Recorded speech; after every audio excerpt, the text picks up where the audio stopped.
Hey YouTube, welcome back to Homestead on the Hill, and in this video I'm going to show you what I think is the most underrated homestead animal that you can have.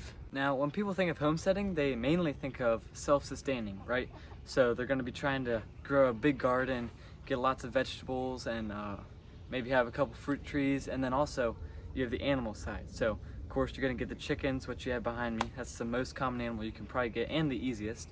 A lot of people have goats for just enjoyment, and also for milk and meat. We also have sheep for meat and profit.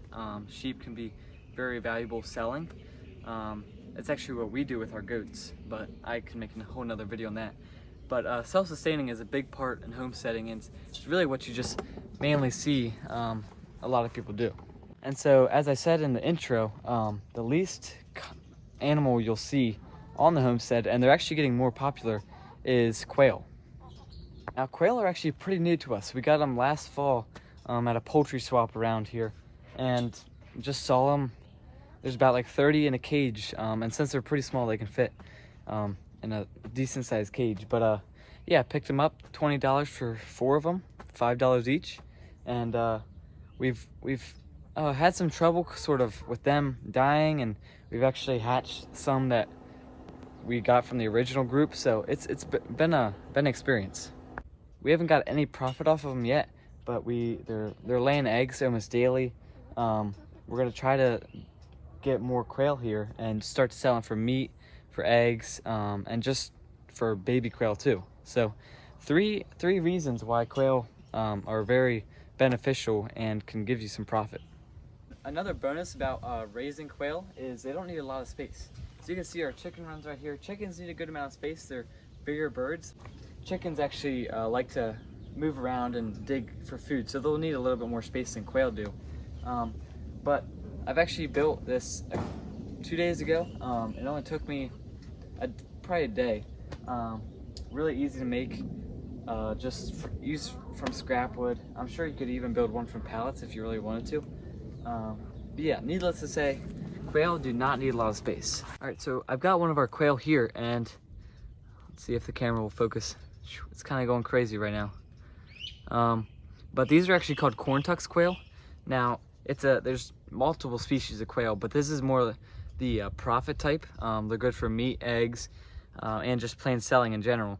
But they come in all different colors. As you can see, this one's like a almost tannish blonde. Let's see if, there we go, now it'll focus. But it's actually a really cool one. But as you can see, it's just the size of my hand. I can fit in one hand. I could probably grab another one here. But yeah, they're really small, really great to have, really gentle too. They're not loud, and they're just fun to have. They're cool little creatures. I'd say the only thing about quail that makes them a little hard to keep is their natural tendencies. Besides chickens have sort of been bred out of their wild instincts, but these quail have not really been. So needless to say, I put tons of grass in here just for them to, I thought that was a quail. I put tons of grass just for them to hide in, because they like doing that in the wild. Now, these quail aren't found in the wild. These are just almost, they're not genetically modified, but they've been bred up. They still have their natural tendencies. They still like to hide in tall grass. They can still fly.